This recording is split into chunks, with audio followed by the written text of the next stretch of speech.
Assalamualaikum warahmatullahi wabarakatuh. Berjumpa kembali di channel Edukasi Sains. Baiklah adik-adik, kita memasuki ke pembahasan baru yaitu pemanasan global. Berikut ini adalah kompetensi dasar yang harus kamu miliki. Yang pertama, di KD pengetahuan kamu harus mampu menganalisis perubahan iklim dan dampaknya bagi ekosistem. Nah, sedangkan di KD keterampilannya, kamu harus mampu nih membuat tulisan tentang gagasan adaptasi atau penanggulangan masalah perubahan iklim. Saat ini bumi menjadi rumah yang rapuh untuk dihuni. Ini ditandai dengan cuaca ekstrim, meningkatnya suhu air laut dan memutihnya karang laut.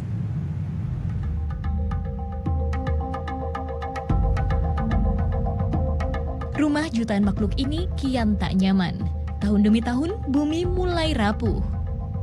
Pemanasan global bukan lagi isu yang akan dihadapi di masa mendatang. Menurut para peneliti, tanda-tanda pemanasan global sudah nampak dengan ditandai sejumlah gejala yang bermunculan di berbagai belahan bumi.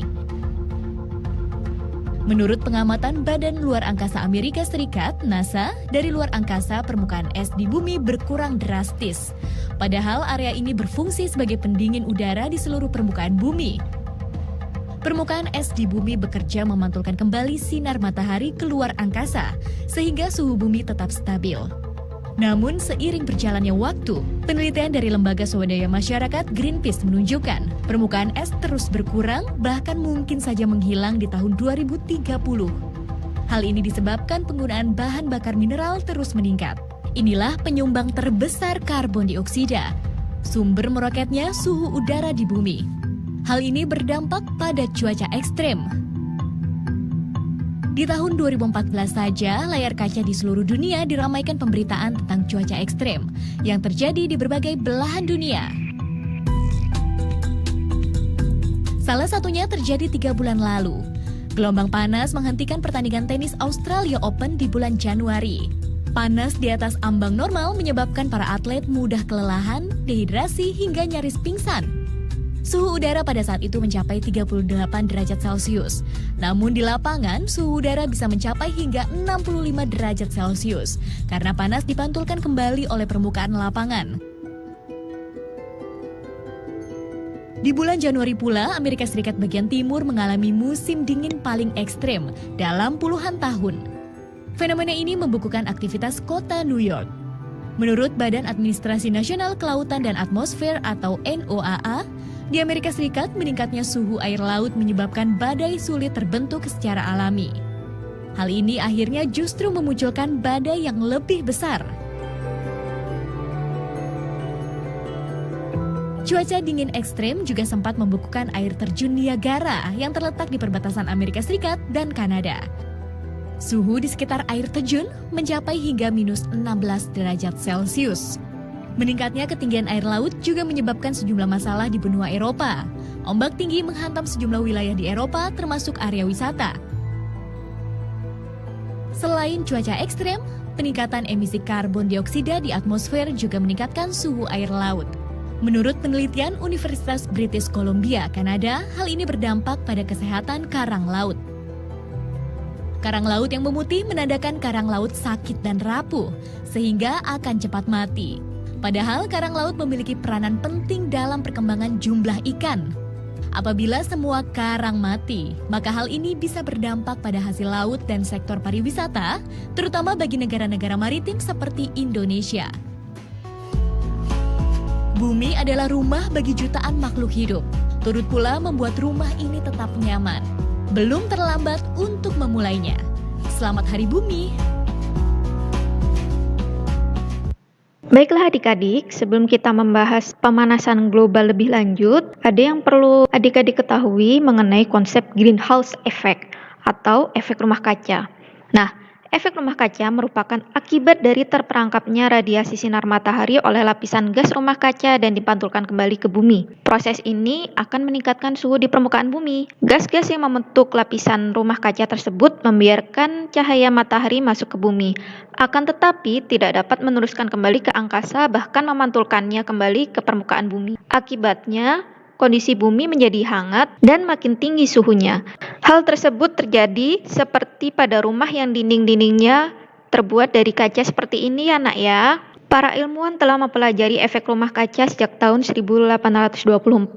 Joseph Fourier menyatakan bahwa bumi akan jauh lebih dingin jika tidak memiliki atmosfer. Gas-gas rumah kaca ini membuat iklim bumi menjadi hangat dan layak huni. Tanpa adanya efek rumah kaca, permukaan bumi akan berubah sekitar 60 derajat Fahrenheit atau 15,6 derajat Celcius lebih dingin. Wah, bisa bahaya ini kalau suhu bumi itu terlalu dingin. Nah, berikut adalah gas-gas penyusun efek rumah kaca yang perlu adik-adik ketahui ya, nak ya. Contohnya, ada uap air atau H2O, kemudian ada karbon dioksida, ada metana, ada nitrous oxide, ada CFC atau HFC, kemudian ada juga ozon seperti itu. Sebenarnya gas-gas diperlukan agar di permukaan bumi tidak terlalu dingin. Akan tetapi sejak revolusi industri, kondisi gas meningkat. Gas-gas seperti karbon dioksida, metana, dan gas-gas berbahaya lainnya. Nah, peningkatan konsentrasi gas-gas rumah kaca akan meningkatkan suhu dan efek rumah kaca di bumi. Lanjut, kita akan membahas tentang penyebab pemanasan global ya, nak ya. Ini adalah skema dari pemanasan global yang terjadi di bumi. Nah, tadi sudah dibahas tentang greenhouse effect atau efek rumah kaca. Efek rumah kaca, jadi bumi itu seolah-olah dibungkus oleh kaca seperti itu, akan tetapi kacanya tuh tipis awalnya. Dibutuhkan adanya kaca tersebut, efek rumah kaca tersebut, untuk melindungi dari sinar matahari yang berlebih. Kemudian untuk menyimpan panas yang dibutuhkan kehidupan di bumi seperti itu. Ya, ini awalnya greenhouse effect-nya sangat cukup di bumi, akan tetapi setelah adanya revolusi industri, terjadi banyak sekali peningkatan gas-gas rumah kaca. Misalkan nih dari pembuangan gas kendaraan bermotor, kemudian industri-industri pabrik, terus penggunaan AC, penggunaan kulkas yang makin banyak sekarang, ada parfumnya juga. Terus ada lagi penggunaan hair dryer yang mana alat-alat itu tadi menghasilkan gas CFC.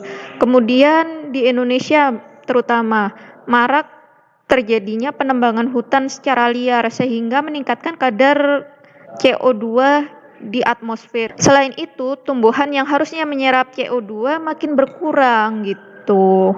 Harusnya CO2-nya bisa diserap oleh tumbuhan, tumbuhannya habis karena ditebang itu tadi.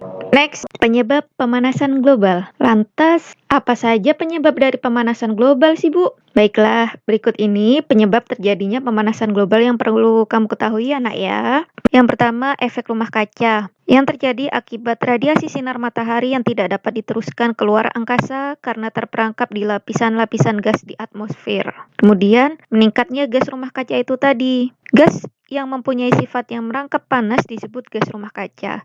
Gas yang paling besar pengaruhnya adalah gas karbon dioksida. Kemudian, polusi kendaraan bermotor.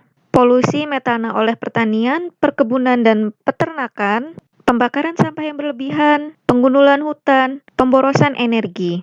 Contoh dari pemborosan energi nih, kamu niatnya mau nonton TV, terus mainan game di laptop, ternyata kamu ketiduran. Seharusnya kamu matikan dulu laptopnya dan matikan dulu TV-nya baru kamu tinggal tidur ya, nak ya. Dan salah satu pemborosan energi yang paling besar adalah kamu lupa mencabut charger, meskipun itu hanya charger HP. Meskipun itu adalah charger HP yang tidak dipasang dengan HP-nya, itu akan mengakibatkan pemborosan energi listrik juga, nak. Terus pemborosan energi yang lain itu, kamu terlalu boros air.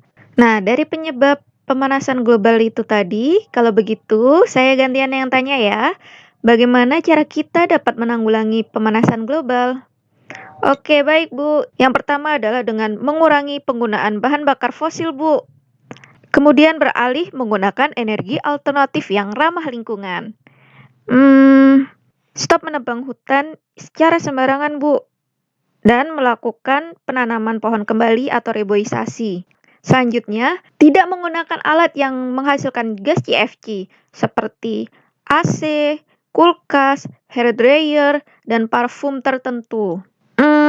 Hemat listrik di rumah, Bu.